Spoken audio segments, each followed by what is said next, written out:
Sounds good. Welcome to the 2-month review, the weekly podcast brought to you by Open Letter and 3%. I'm Chad Post from Open Letter Books, joined as always by Brian Wood, author of Joytime Killbox. Hello, Chad. It's a pleasure to be here today on this lovely tax day.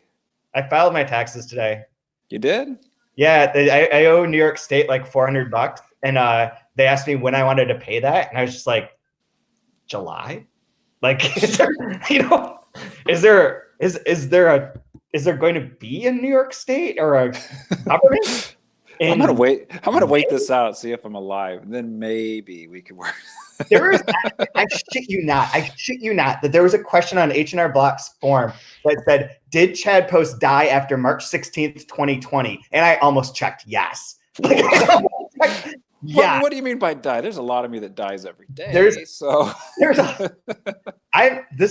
is my bottom. I hope. I said that online and someone was like, it'll get better. And I thought they said, no, it'll get worse. And I was like, yeah, that's probably true. Like, well, this isn't the bottom. There's lower depths to fall to. Sure. I have something that might cheer you up. For whatever reason, like there's like this running gag going right now with a bunch of folks, obviously with the being in the house all the time, like not wearing clothes and stuff. Mm-hmm. Well, for whatever reason, my 5-year-old, she wants to have like fancy dinners. So she goes and finds like a dress you would wear for like a pageant that her grandparents give her, like stuff with bows and sequins and like it needs a tiara with it. And she puts that on and then she tells me to get dressed up. So I go put on like a sport coat or something, and then she picks out a tie, and so I'm wearing a sport coat and a tie, and then we eat like fried rice for dinner. Yeah. We have like a fancy sit-down dinner that we made. But it doesn't matter whatever we make, like whether it's nice or an everyday meal or whatever. She wants to get dressed up and have dinner. So I've been doing that for the last 2 weeks. This is the most I've gotten. I just came in because I went outside to walk Alex. So I had my jacket, and this was like the first time I looked like a normal human being in weeks. Like I put on jeans every day when I teach because I don't want to like make a mistake. And because I stand up and show everybody your junk. That'd be Someone hacked my Zoom. That's not me. I totally freeball most times here. Just like nonsense of like wearing clothes and underwear seems ridiculous. But when oh, go ahead, keep going. Because I'm not done with my story, but you can interrupt as long as you want. I don't care, Chad. It's just us. That's fine. Please, this is about you. I mean, this is your thing. It's your book. It's your publishing house. Go ahead, Chad. I do stand up a lot when I'm teaching, though. Like I go, the cat will come in, or the baby will cry, and I'll have to do something, and I'm like, God, Jesus, I'm glad I put on some sort of clothing. All right. So I was basically just trying to get to the fact that we're doing these dinner things, and we have a record player, and she wants to pick out the record that we listen to when we eat dinner.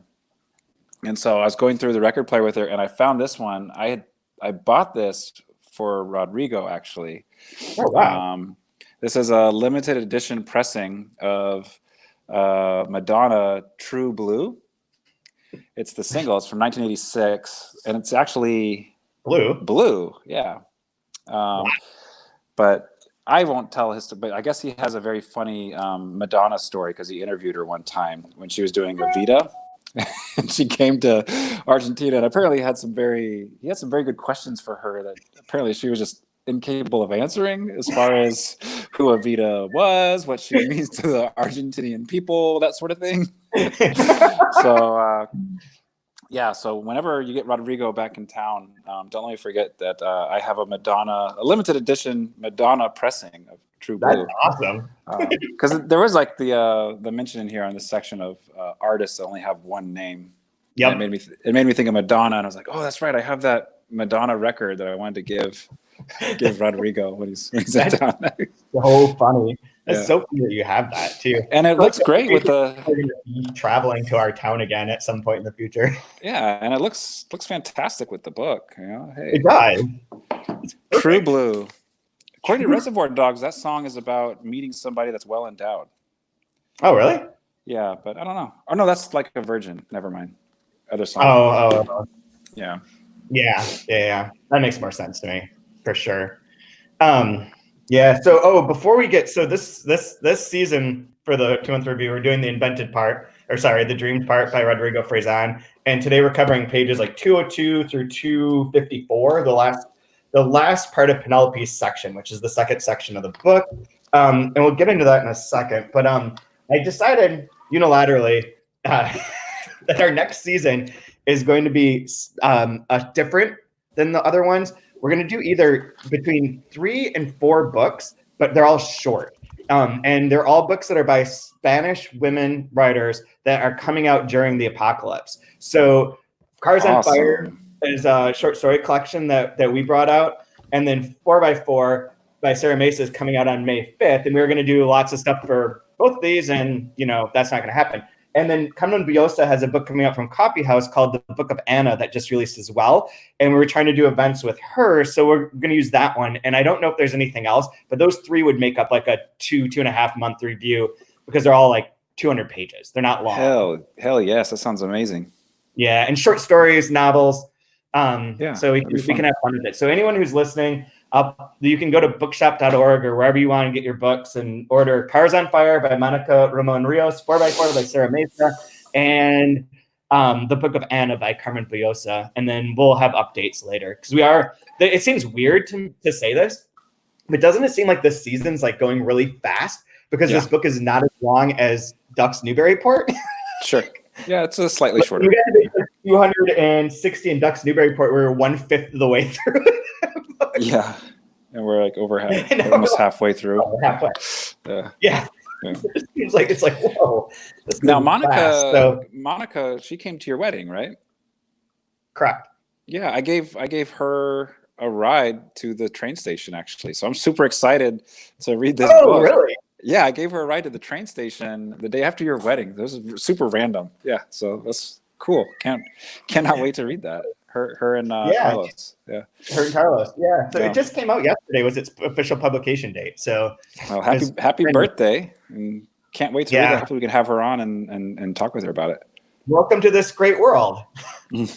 All of this could be yours. Cheers. This is absolutely proof that we live in the worst possible timeline. Like this is everything sucks. So you were saying before we got started that that you never read Wuthering Heights. No, I have not. Which is like what? Like how is that possible? I think what it was I was taking like some survey of Brit Lit, and I'm sure it was on the syllabus, but I think looking at like how much time I had and how much to read, I read Jane Eyre and then I read Wide Sargasso Sea and thought like, if I just double down on that, I can probably write an essay good enough and just like sprinkle in some Wuthering Heights. But no, I've never read Wuthering Heights. So. Have you ever seen any of the adaptations? No, I have not. I haven't either. I was trying to watch the Brunel one last night, but it's not on the Criterion channel. They have a bunch of his other movies, but they don't have that, and I couldn't find it streaming. Oh, okay. I also didn't go too far. I tried. I looked for like 12 seconds, and I was like, "Oh, it's not easily available. I guess I'm just not going to watch that." Yeah, you're a person who's actually read books, so you have read Wuthering Heights, correct? But I did. We talked about this last week with Rachel that I read it in high school for like our AP English class. I remember distinctly it was an orange book with like a hard library binding cover. Like I remember that the most, and like those sort of thin pages that are like mass markets that they're trying to preserve at like public schools because they don't have enough money to buy nice books for anyone. Yeah. And 400 children have used this and read it already, so it's basically like just grimy. I read it at my grandma's house in Alpena when she was still alive. She had this really amazing like upstairs attic and this really incredible bed that was like one of the nicest beds I've ever slept in. It was like old and like sturdy and comfortable. And I remember staying up all night reading that book there. And I remember like the dialect the most. But then my impression of it after that was like super vague. That I remember Heathcliff loves Catherine and goes crazy and that he's a dick. And then all the secondary parts of it, like the second half where the kids come back and basically reenact the whole tragedy of the first part with Heathcliff and Catherine and Edgar. Is that right? Mm-hmm. Why are you asking me? Or whatever, the person that she ends up marrying instead of Heathcliff. And then like the children come back, and that kind of goes through too. That part's really didn't stick with me. But the other thing it did that we talked about last week that I think has the most, in a way, has a lot to do with the dreamed part, is that it's a book that's like told by people over and over again. Like it's like a series of nested narratives, sort of like a Faulkner book in that way. Yeah. Which like Nellie's telling Lockwood about these things that have happened. And then when he comes back the second time, she's like, oh shit, you're never going to believe it. The last 2 weeks, everything's gone crazy again. Here's what's happened to these people. So it's like the narrative of how it's being told, it reminds me of the phrase-on thing as much as like the content. And the fact that it is weird. It's a weird book. Like it seems to have like it has various like strange times inside of it, and like things that happen or don't happen. And it is a weird book. Like it's not it's very wild and unconventional, and it kind of makes me want to read it again. But I think instead I'll watch that movie if I can find it. Yeah, no, I'm going to read it, especially with this, because I just feel like I'm missing so much, especially in this section. Not having like a working understanding of that specific book. But yeah, I mean, it's interesting because I think Penelope does kind of sprinkle in stuff like that in this section about how the book is structured, or, is it, I forget what she calls it, but non-narrative or with great dialogue and, something else. And I also like too how it, when it comes full circle and the parents are saying like, it's a minor work. Like when you're ready for something serious, how about Tender is the Night? there are so many threads to this section that are this is insane. This section. So I know there's like tons I missed, and I'm probably super ill-equipped to speak any kind of intelligence to it, but I enjoyed it so much, even missing everything under the surface. Yeah, I don't know, like not having read it, like there's enough of that where they describe the plot that I think you can hang on to, and that it mostly is a way of talking. It seems like in this part there's like a few different threads. One being to talk about the karmas, to talk about the karmas some more, and like her relationship to them, and to fill in certain gaps of like Mama Grima coming to her after she's gotten pregnant by Maxie and is like, leaving the family, and gives that long speech about like how why'd you kill them? Because I'm picturing her lover getting murdered in a tree, and that's not just something you should laugh about, but just the way he describes so. It's like it's so bonkers. She keeps licking the knife handle until she bleeds out. Wow! Just sniping her lesbian lover out of a tree, just like nothing ever happened. Just clip clap, done. Moving on. Let's go past that. That's one line that's used there. There's also a huge thing with her parents that you referenced. That's very crucial to this section. And then also Penelope's breakdown is described here as to why she's in Our Lady of Our Lady. Yeah. Right. And was there another line that I was thinking of? There's also like, it's not really a line, but in filling in the gaps about Penelope, it also references how the Brontes are the tulpas that she's writing that has made her famous, especially because she snagged all those Twilight readers. Yeah. Yeah, exactly. But that shows up in here too as like, and it actually references the invented part in here as well. Yeah. There was a lot of humor in this. There's obviously a ton of smarts, and like really cool like cross references and like deep dives. But I loved at the end how he kind of braided it all together into this moment of tenderness and like you really feel for Penelope, or at least I did by the end of it. And I loved getting like that kind of like he kind of chiseled out this kind of cave behind Penelope, which gave her so much more depth and interest, and the way he connected the things within these kind of tunnels in this cave. It's just beautiful, well done, like great crafting. This is also to the first section that Penelope's really speaking, right? Because in the invented part is the narrator or the bad brother telling the story of Penelope and the karmas. That she keeps saying like he stole that for his book, which is mantra. But I also feel like an invented part. That's one of the sections that has a lot of the American typewriter bits to it, and I feel like that's not really in her voice. I'd have to go back and double check, but in my mind, that's what it seems like. It was told as if the writer was relaying the story about Penelope rather than Penelope telling her own story, where here she is definitely the narrator. Yeah, she felt like more of I don't know, she wasn't like really like fleshed out, and it was kind of like more like she was more of an object or a device in the other book, whereas this she's more like a like fully fledged character that you have like feelings towards, and you're starting to understand motivations as to why she burned down the house. Like before, it's like, wow, crazy sister with like green diamonds and milk. That's weird. And then in this one, it's like, oh, got it. Okay, I get it. Like, yeah. It was super rewarding. It does talk about her son, which is really the big tragedy of this. And it is another section. If the first part was like all inverted, or structured like an infinity loop, this one isn't quite like that, but it is a circle of sorts. Because like the explanation of where, if you remember when this one starts, it's like on the fucking moon. And like, it's not easy to pick up. I wonder, does it actually start? What page is that? Well, how about just read page 168? I know we're going back from the previous section from last week, but I had to miss out because of hospital stuff. A lot on here. But just like, this line on page 168.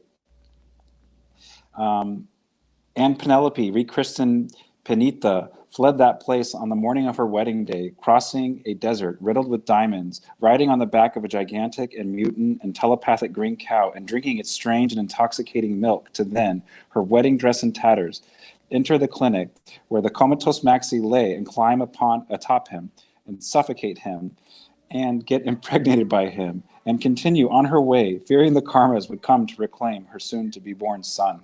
So that what? Yeah, that's what happened. There's your an invented part. That's the previously on. Yeah, previously on. Previously on. You're just like, what did I miss? It's so crazy. But yeah, bonkers. So this chapter, this begins with the Stella d'Or bit and the fact that they're trying to write this, has a section about that, and then gets into Penelope's story. So it begins like the explanation is nested at the end of this part. So if you don't read the whole thing, the beginning is intentionally complicated for you, but it does make sense in the end as to like where all the things are. And I really like how that structure is being used. It feels different between part 1 and part 2, in the way that he structured the information and like leaked it out. In part because part 1 has more allusions to things that aren't real, whereas this feels like basically all of this could happen.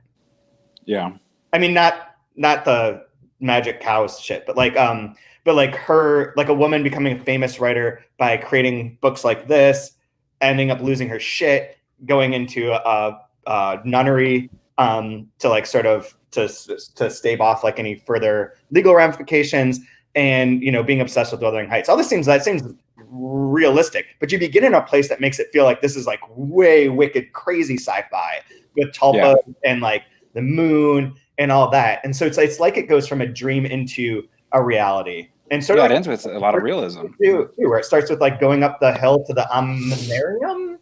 Mm-hmm. And then you get the reality later on. Since it's like coming out of a dream to figure out what pieces are or what things are real. It's just in this case, it's just really reframing it seems. Oh, do you know what I just realized? What's that? Frickin' Rodrigo. So this section, the other night, Irrational Catalog for an Exhibition of Restless Shadows. It begins with, let there be light, yes, but only so. In the next instant, the light can be snuffed out by the darkness. Here it comes again. What? The dark? So it starts with talking about light, and it ends with lighting a fire. Mm-hmm. Damn it. So he bookends the section. Oh, man. He's good. Yeah. He's very good. I totally forgot it. Totally forgot about that. Just like sneaks it in and don't even. When you missed last week because you were intimidated by Rachel's brilliance. I hate smart women. I don't know why I married one. I don't know why my wife birthed one, but I'm just surrounded by everything I hate. I agree. Just people smarter than me in general, which is a lot. So that's why I'm loving this isolation. You have no proof, no way to verify how dumb you are anymore. It's great. I'm loving it. I had one of our mutual friends, Anastasia, threw York peppermint patties at me earlier today. That was the closest I had to human interaction in like a month and a half now. from 6 feet away. Yeah. Threw him on the ground. I went and picked him up. It's like reverse trick or treating. Yeah. Anyways, so we can walk through parts of this too, because I think there are a few interesting things I noted about the plot and about some of the structures to this that might be useful for people who are listening. So it does have that great. The one thing I like at the beginning is that it does recap. Like you said that it recapped all the stuff. Oh wait, that was something I was going to tell you about last week, or when I said that we're not on here because of Rachel. Yeah. Oh, no, I don't remember. Doesn't matter. It'll come back to me. There's something specifically about last week's bit, though. Oh, I know what it was. Is that you were saying how well crafted this is. Last week's section, we talked about how many times it drops in words like wuthering, height. There's like lots of like references to the book, moors, things like that before the book is referenced directly. Like there's a lot of in this section, like a lot of peppering of those kind of those terms where you could choose a different synonym would make just as much sense, but it's choosing the one that will like evoke Emily Bronte and Wuthering.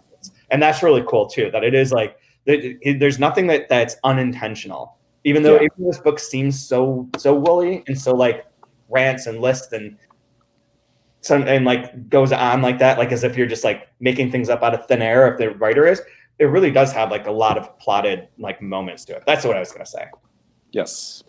I do appreciate too that like a recap page, he does work in all the things that you can't remember about Penelope and her past story into this, because that was the one that like I remembered the invented part, a lot of it, but that section was one that was like I remember the cows and I know the karmas and I know, but I couldn't quite remember like how it all worked together because it was told in such a weird way. Because it's also in the section, it's embedded in the section in which the young boy and the young girl are camping there to try and research the author, the writer. Yes. And so it was like so many layers that were surrounding that one's one that some of the pieces didn't come up. But now that it recaps it like right away is so helpful. And goes into the thing about Lena, her lesbian lover, how she gets shot and killed, and also how she inspired her to write these books. So the writing the books on 204, she's going to write those novels as if they were all of them mutant variations on Emily Bronte's second novel that may never have existed. Doesn't matter. And that's her inspiration for her tulpas, which make her a very famous author. Yeah, wordplay you're mentioning too on 204 at the bottom. The Bronte sisters on the moon, thought Penelope, thinking this is the kind of loony thinking only a lunatic can think. Right? Like using the word lunatic, which is obviously from lunar and moon. Very tricky. Very fun. Very fun. Wink, wink. There is, yeah. This, and then she goes into this. I love the karmas, by the way. It's like a love-hate relationship, but I so want just a one-off, like maybe just a novella of like the karmas in Vegas. Oh, wow. Like I want to, maybe because I'm researching Las Vegas and writing about Las Vegas right now, but the parts on here where it talks about how the karmas love Las Vegas, it was just like, yes, of course they do. Las Vegas is perfect for this. Well, I mean, I think that they're huge parts of Mantra. That the karmas are like a huge part of that. So you might get. I haven't read Mantra. It's not translated yet. It won't be because I looked for it and I could not find an English translation, and I don't think I'm good enough to like translate it myself. I've been trying. I thought during quarantine I would master Duolingo Spanish, and instead I start doing it, and I just feel stressed out and depressed because I'm like, when am I ever going to use this now? I'm never going to speak to a human being again. So is Mantra being translated, or? Yeah, but it's after the remembered part. You guys are doing it? Yeah, it's queued up. Oh, cool. It was the first book of his we signed on, actually. But we did 3 at once: Bottom of the Sky, Invented Part, and Mantra. But is Mantra stories or is it a novel? No, it's a big novel too, and it's like set up like a dictionary with alphabetical entries. Okay. For everything. It was part of there was a Random House in Spain, Random House Mondadori, commissioned, I think there was 6 writers to write a book about 6 different cities for the year 2000. And so like Bolaño did one on Rome that's like about a retired boxer, if I remember right. And then Faison did one on Mexico City, and that's where the karmas and that's mantra karmas and wrestling and all kinds of other things that are in there. Did you see that wrestling is now an essential activity in Florida? Yes, of course. Of course it is. I don't understand what this word essential means anymore. Like, I think words have lost most of their meaning. There was something in particular about the karmas that I thought was fantastic and really kind of sad and maybe slightly prophetic in the way it with us having like the Trump family in control. I don't know if I wrote down where it is. I think it's on page 221. Just real quick, while we're talking about karmas. I guess maybe like halfway down, or about a quarter of the way down, it starts with the karmas in Mount Karma, like the home of an environmental catastrophe, of an atomic accident of the kind whose importance corporations and governments tend to downplay, and yes, diminish its size and intensity. And a little bit further down, the karmas are convinced they're excellent people, great human beings, the best of the best. Like, you did that part as well. I circled contamination and toxicity of small and numerous miseries. Plague. Every talked about a devastating plague that always leaves someone by the wayside. It felt so like, wow, that's just really hitting home now. Yeah, I was listening to a new album this morning from Bill Bard, and there's a song called "Empty University," and I was just like, Jesus, this is like not what I need right now. And the other weird thing that these things keep circling in together was finding out that Rodrigo was a big fan of John Prine. Mm-hmm. Which not only a big fan of, but when he was on tour for the Invented Party, went and saw him in Chicago. Yeah, in Chicago, went to go see him at a show. So I guess I didn't realize I had listened to him or known of him, but I started listening to him some more since his passing. And the very first song I listened to him was about what he's going to say to God when he gets to heaven. So it's just like this really neat, like introduction I just sat there and just cried listening to it. Yeah. Because it was just like, what a weird, interesting moment, and this like weird synergy of things kind of aligning in this strange way. But really, just too much. Maybe I'm looking into things too much, but in this book too, just like too much of it is just hitting home at the exact perfect right moment. This is just like a perfect book for where we're at right now. Like the timeliness of it could not be better. That's the case with 4x4 too. We might want to flip flop when we do the next season, because that one really actually kind of almost speaks to what's going on right now. In the sense that there's a long, I don't want to go into the whole thing, but part of the idea is that if you wall yourself off to try and prevent other people from getting to you, that you create your own dangers within that system. Oh, cool. And it will still happen. And I apparently found out the translator of that book, Katie, she's part of my quinta. I had no idea. So we're in a quinta together. You are. It's actually just a really shitty hotel. I know. It's like, oh, is that the hotel where you can bring your dog into the room? Yeah. Awesome. The amount of dog stuff in this book of shitting on dogs is making me very happy. I know everyone loves their dog and it's a good time to have a pet and all that kind of stuff, but like it still cracks me up because I'm not a big dog person. I do love, so then she goes through all the characters, or a number of the characters from Wuthering Heights, and kind of compares them or sets up a contrast with the karmas. And this is where it can get like sharp and pointed and sort of mean towards the karmas, but also like explaining their sort of frivolity and like weirdnesses. But the part on Heathcliff I marked, because I really like the way that this was described. And sure, this is on 207. And sure, Heathcliff is one of the most romantic and impassioned characters in all the history of literature. But he's also a psychopathic sociopath, a control freak, a possessive bad guy, a dangerous bipolar whose ferocity is even more frightening than that of those hunting dogs that lap at your ankles and are always ready to go bite whatever they're told to after watching their master strangle a puppy with a wicked smile, one of those smiles that bears teeth and fangs. It went way off. Okie dokie. I got all of that Heathcliff bit. I just remember he was like the trash can Garfield growing up. Remember that? Remember the cartoon Heathcliff, where he would like, he was always like, there'd be a hobo hat with a flower that comes out of it, and then he would bite. He would eat a fish in one bite, and only the skeleton would come out. Yeah. Do they still have like comic pages and newspapers?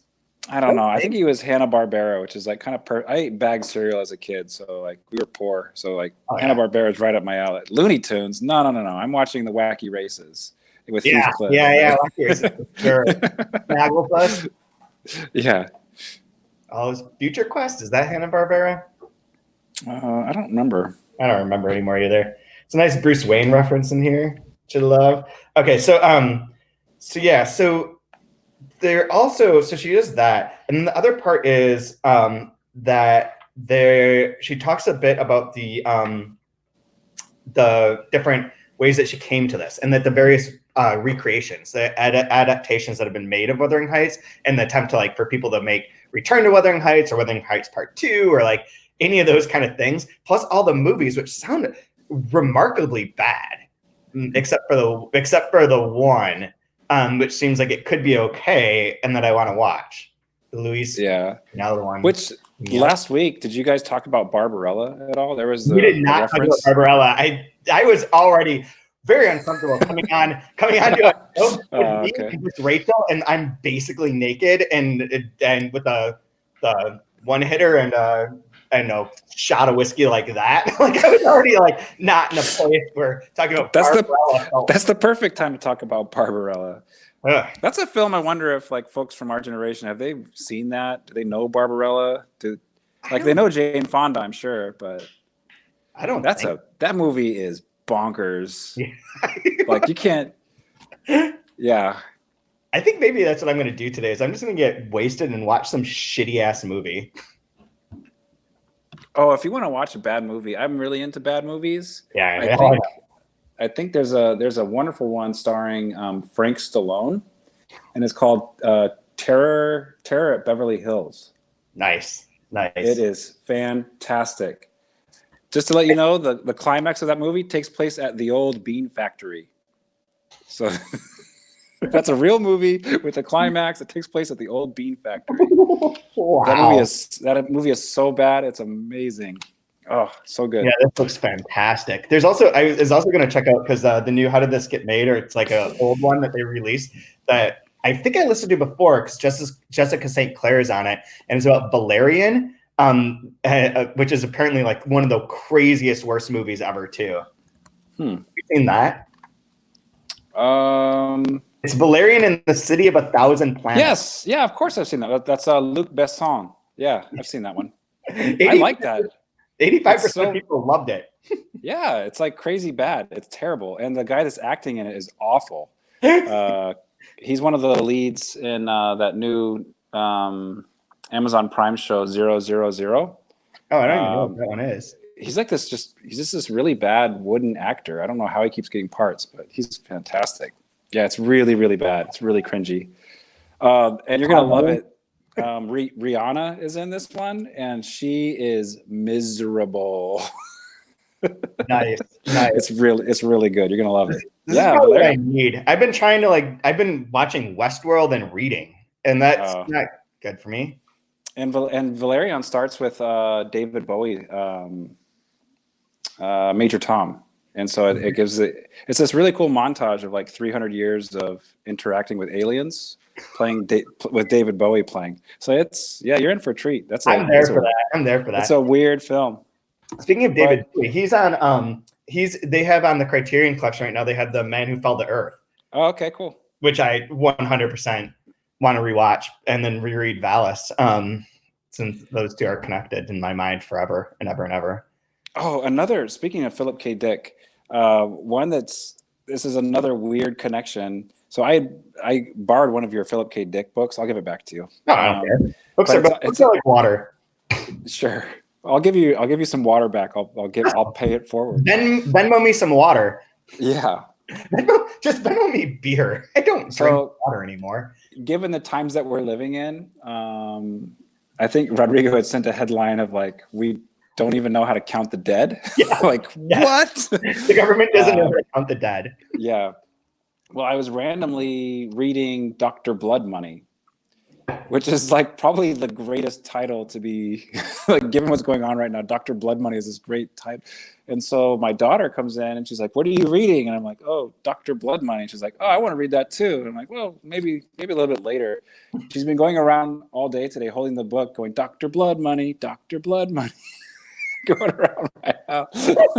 And then and the news yesterday was like, New York spikes by 3,000 more deaths because they miscounted the dead. It's like, oh, Jesus. I saw a thing today that's like from who's it from? ProPublica maybe, where it's super underestimated because there's more deaths at home than there have been ever. And like they think that could possibly be just ones that aren't getting counted too. Well, like rural America, like they're gonna. Oh, dude, I saw a picture of people outside of the Michigan state capitol with AK-47s and like protesting the stay-at-home orders. I think we're in for a crazy, crazy moment in time soon. All right. If things aren't bad enough, be sure and stock up on weaponry. Sure. Yeah, no, don't do that. One of the things I really liked in this section really hit home for me was on page 211. When she's talking about being on tour, like on a literary circuit, and being with like a really prominent, like well-to-do, respected writer, and the way that these conversations go, I thought was just absolutely. I was smiling the whole time I read it, and then I really like this part about 2/3 of the way down after the ellipses. Now writing seems to be merely the prologue, when they want you to be like a politician or a preacher and for you to offer an opinion about everything. And I wonder if we aren't betraying the basic idea of the whole thing, the mystery of creating an object that contains all the explanations for those individuals who know how to read them on their own, without needing us to go around from one auditorium to the next, pointing them out, ringing our little bells like leprous visionaries at the end of the world. And then later on, because it's much easier to read a writer than a piece of writing, right? Yep, I love it. I love it. Like I have like tiny little sliver of light, like of a cracked door into this room, from the few readings that I've given at schools and stuff. And almost every single time when they open up to questions, like none of the questions are about like the actual piece of writing. It's more about like, what do you think about this? Or what do you think about like, what the fuck does it matter what I think about anything? Like I'm not, one, I'm not important. Two, like I'm not, like my opinions don't mean anything. Like three, like I totally, wholly loved that part. It's so good. It's so good. It's so true. Like, what do you want my opinion on American Dirt for? Like I didn't write that book. I'm not gonna write that book. Like I don't. I'm not gonna read that book. I'm not gonna read that book. Like what do I care about it? Like yeah. It's interesting. Although in a way, like I'd be willing to go back to that world for a little bit. Like, I mean, sure. It feels somehow comforting at this moment. Like, I want to talk about Kobe Bryant and migrants dying on their way across the border, and cultural appropriating that into a bestseller. The day when I texted you guys was like, remember when Kobe Bryant was the news story of 2020? It was like the moment I was like, holy shit! Like, those were the good old days. When they like interrupted like baseball programming to say Kobe Bryant had died, it was like, yeah, that's really crazy. And then does nothing. Yeah. Nobody's going to remember that in 20 years. I miss the good old days. Just white ladies writing about Mexicans and basketball stars slamming into the hills of Hollywood. Yep. To think those were the good old days. That's where we are now. I'm so depressed, right? Sorry. The lowest I've been in months. I'm trying my best, guys. So I took a shower and shave so I would not reflect my pure utter despair. I wrote a post today though. I wrote a post for our website. There you go. Yeah, fucking right there happening. So one of the big things though that I think we should talk about is, okay, so we have the karmas, we can have different jokes and things about them and how they're representing their, well, one last one. I like on 225, going back to this, various dogs that Harry musters at Guard Heathcliff, these Nasser and Wolf, and that leap for Lockwood's throat, blah, blah, blah. All the different dogs that are referenced in Wuthering Heights gets its own entry, which is fantastic. But aside from that part of it, and there's all the adaptations that are listed on 228, which I think are interesting, because I think that this is kind of the idea of, what does that say? The idea of how she's taking their life and making it into her novels in the same way that there's a reference, there's a line somewhere in here, which here it is, on 235. Nobody would tell your story because it's sad and boring. This is Mama Grandma talking to Penelope after Penelope's killed Maxie, her husband / Mama Grandma's grandson? Son? Sure. Whatever. And she's like, well, I'm glad you did it. Because like I already have one death on my hands. And she says, nobody would tell your story because it's sad and boring. Only the part that overlaps with ours will be somewhat amusing. And that part, so entertaining that many will say it must be the invented part, ends here. And I like that little sly bit in there too, quite a bit. I really like that. But the other big thing that happens in this chapter, we find out that she got in trouble for going to the Bronte Museum after, well, we know that she lost her son. They went out for a walk, and then her son disappears. And instead of staying in one place, she doesn't wait for him. She can't find him. It's very vague as to what's happened, but he's gone.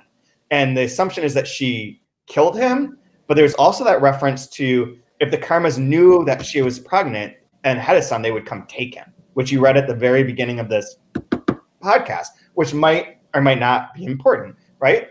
So the idea that the real tragedy of Penelope is that her son went missing, and we don't know what happened or what at all, and she doesn't know, and she can't remember things about it. It's blocked off. She's writing about this other kid, which sort of is a stand-in, but she doesn't want it to be a stand-in because she wants to invent it. And then there's this. Then related to that is Penelope's relationship to her parents. So there's a lot of like parent-child things in here, and so parents piss her off. Yes. And we know this from the invented part that they're obsessed with Tender as the Night, which you mentioned too, where they're like, yeah, Wuthering Heights is like child's play. Wait till you get to Tender as the Night. This is a real book. And she's like, fuck you. I don't care about your Tender as the Night book. And also Great Gatsby is just a ripoff of Wuthering Heights. Someone moves in, there's a big passionate love affair, ends in a death. All these things like all the same. Like totally makes sense. But then so her parents say that they're gonna give her a gift. And that her gift is them recreating Wuthering Heights for one of their commercials, because they have this famous bit where they sail around the world filming like sexy commercials for some brand of whiskey that is always never mentioned, and that they do one where they recreate Wuthering Heights, and it pisses her off to no end because they're like mocking her, and mocking her obsession with this particular book.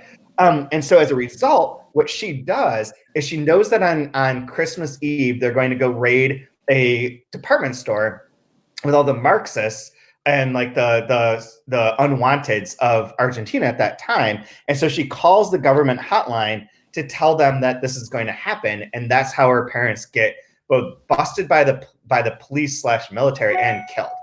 So she is directly responsible for their death because she took they're giving making a commercial of Wuthering Heights as something that was mocking and insulting to her, and she then fucks them up, and then she loses her son. This like recurring loss that happens in there is really like the sadness of like her section. Middle of page 249, which led Penelope to suffocate, or I guess go a little bit higher than that.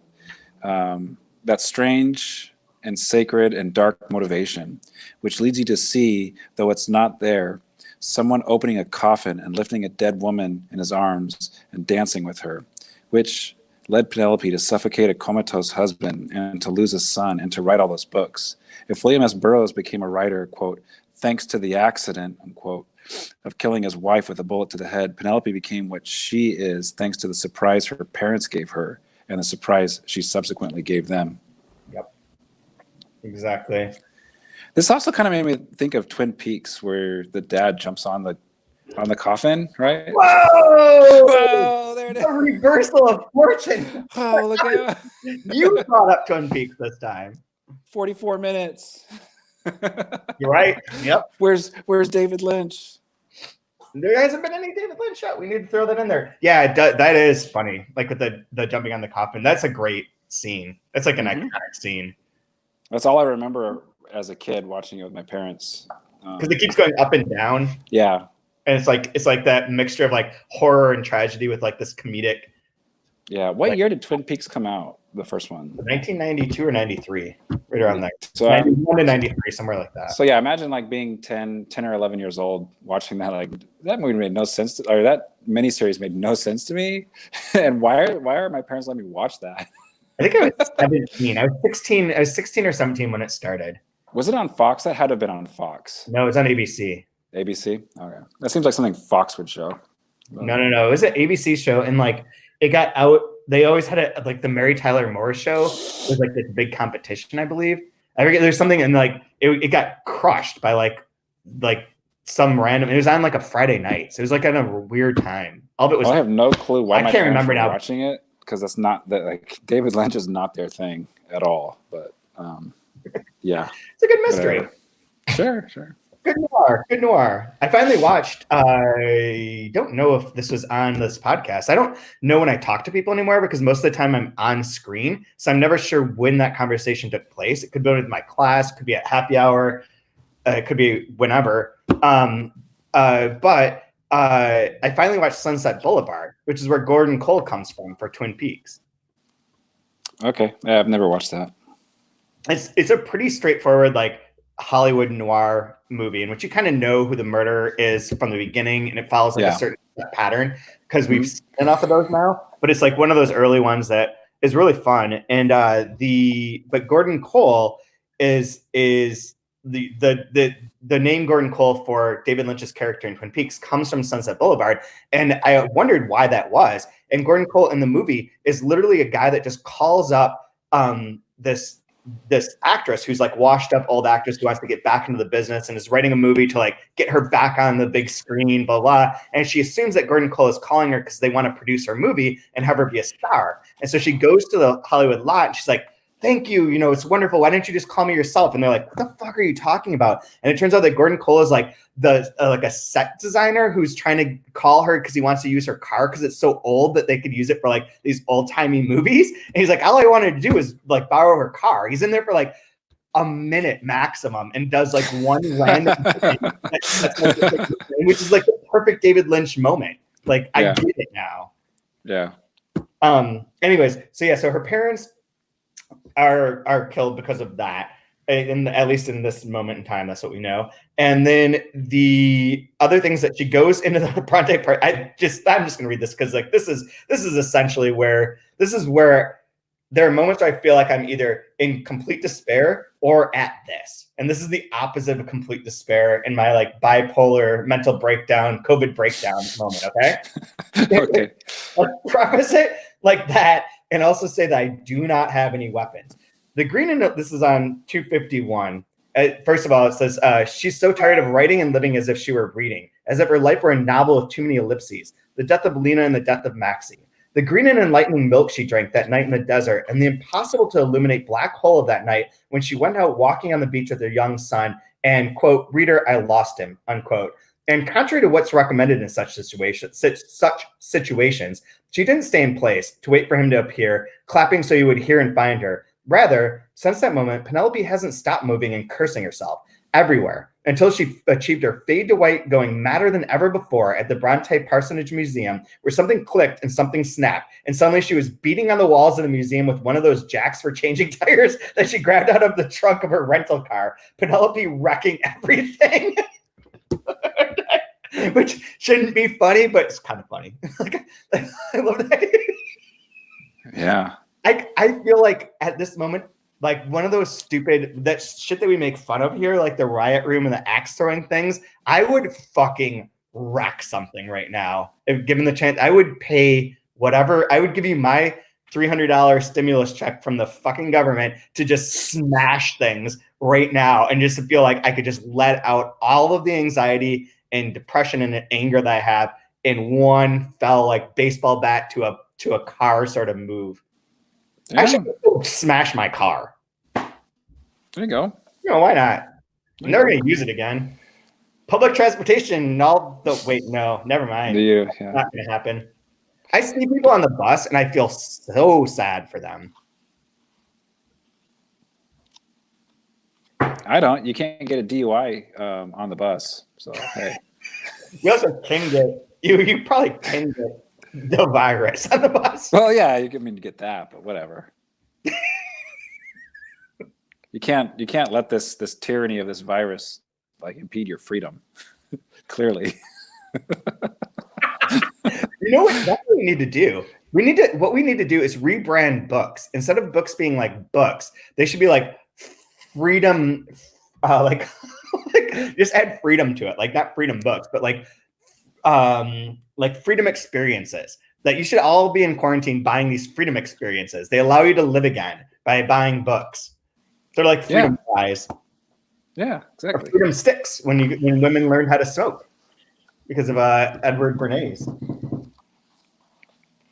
Anyways, what other things on this are you most interested in? Those are the main plot points that I was caught up with in this one of like the parents, how she ended up there. Yeah, no, I thought it was great. I loved the kind of the background and fleshing out Penelope more. Made her much more like sympathetic and real to me. Can't get enough of the karmas.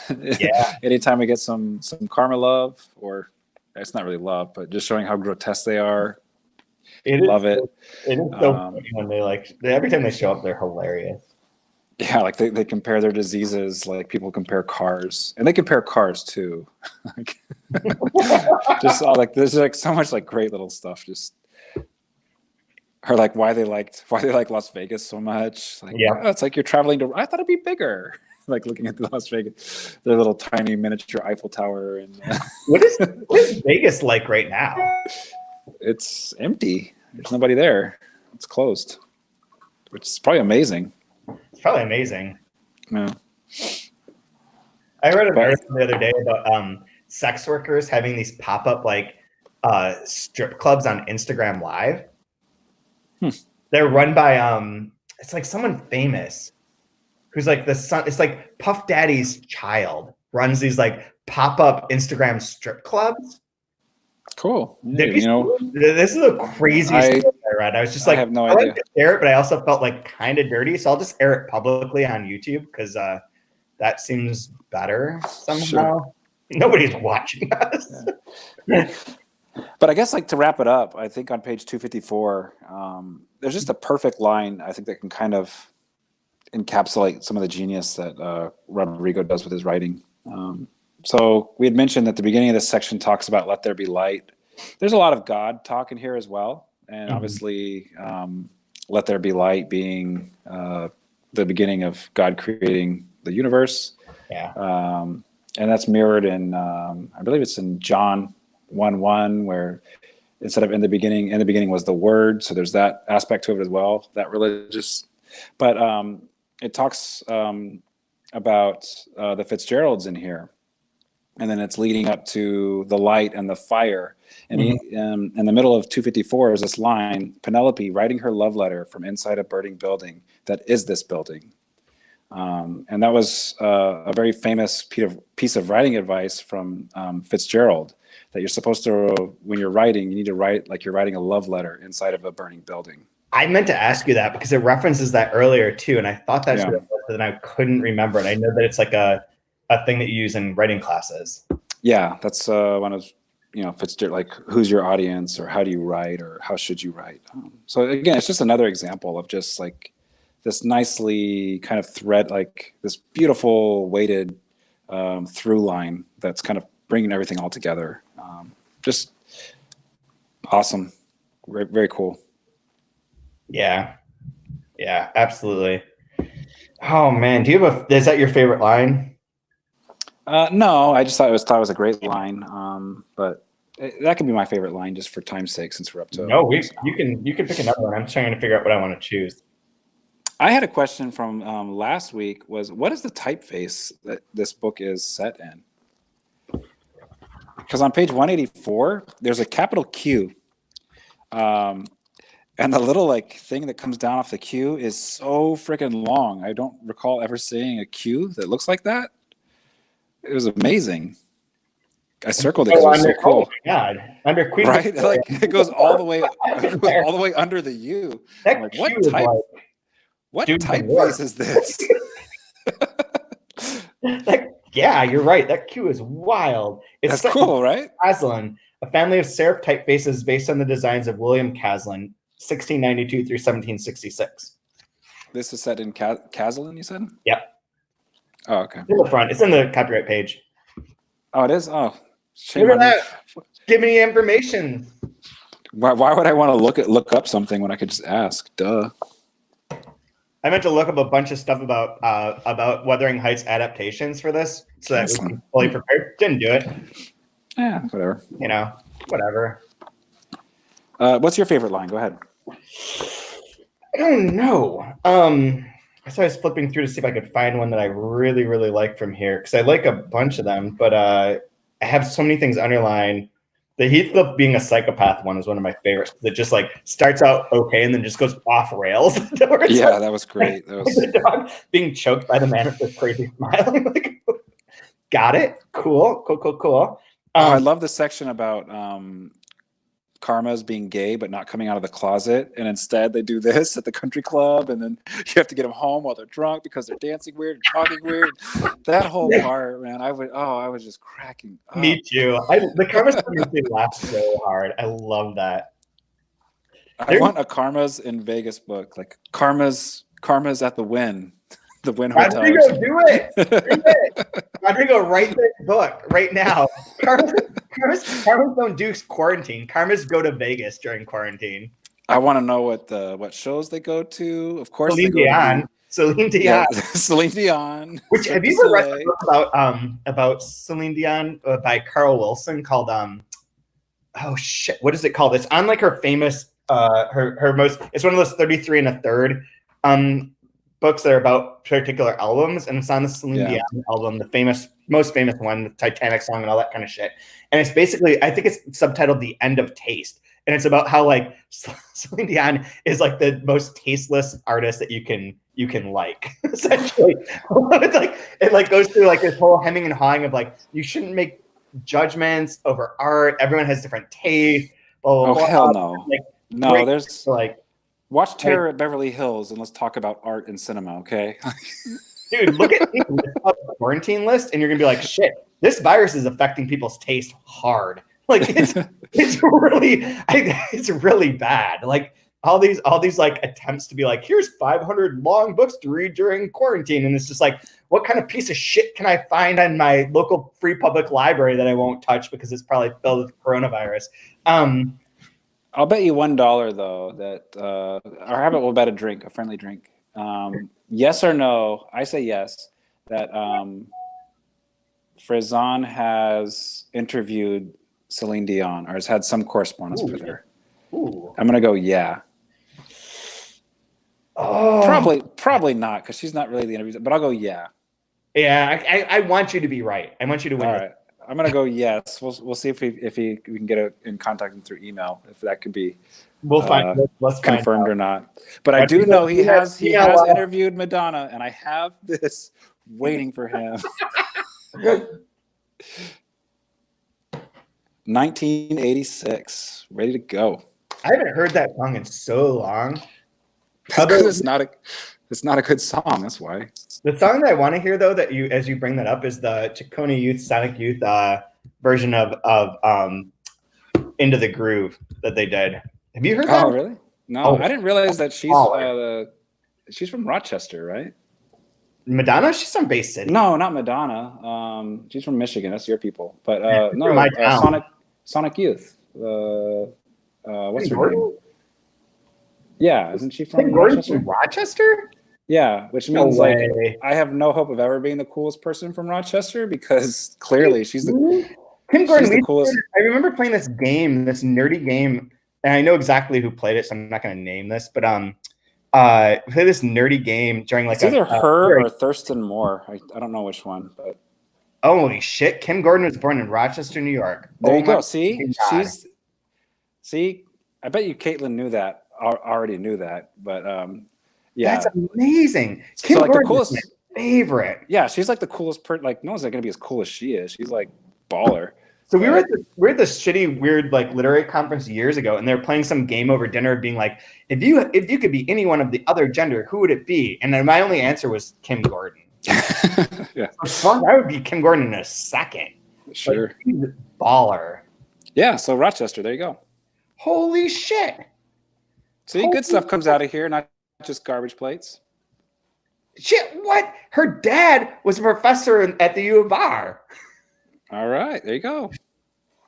No way. I wish we can do a different podcast where we look at Wikipedia and talk back and forth. But okay, my favorite line. Your favorite line. Let's get this over with. Page 220. I don't know, 3. The important thing is to fail successfully and to be sure you won't be the last one to fail. And Penelope thinks to kind of understanding that less money is wasted by investing in doing nothing or concocting unfeasible slow motion plans. Through all those ventures, if losing money were a profession, the Karmas would be millionaires. Again, man, it's like the Trump family. That's what I live by. Lose it all. Oh, God.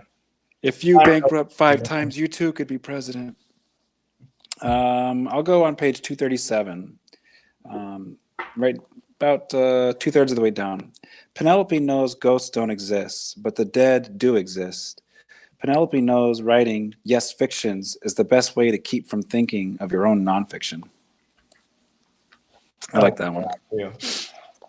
So good, so good. So crazy book for crazy times. What are we reading to next week, Chad? Give me 2 seconds. We are going to page. We start at 261. I know that. We're starting at 255, technically, which is, so we have 5 episodes left to go through the 3rd part of the book, which is called Tonight, Manual of Last Rites for Waking Dreamers. So we're doing 255 to 307. 307. All right. Yeah, so like a 50-page burst. Ready to roll. Let's do that. So cool. And maybe we'll have a guest. If anyone wants to guest on this, just email me or text me or whatever. I don't know. You know, you can find me. I'm always online apparently now.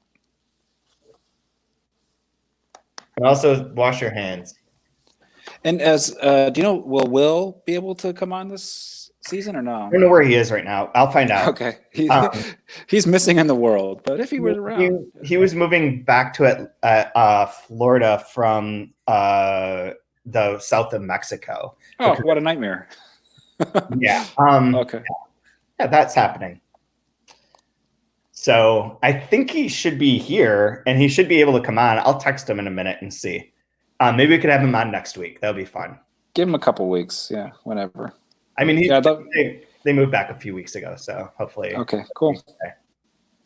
God damn it. This sucks. Okay, everyone, stay safe. Stay inside. Read your freedom thought books or whatever. And that.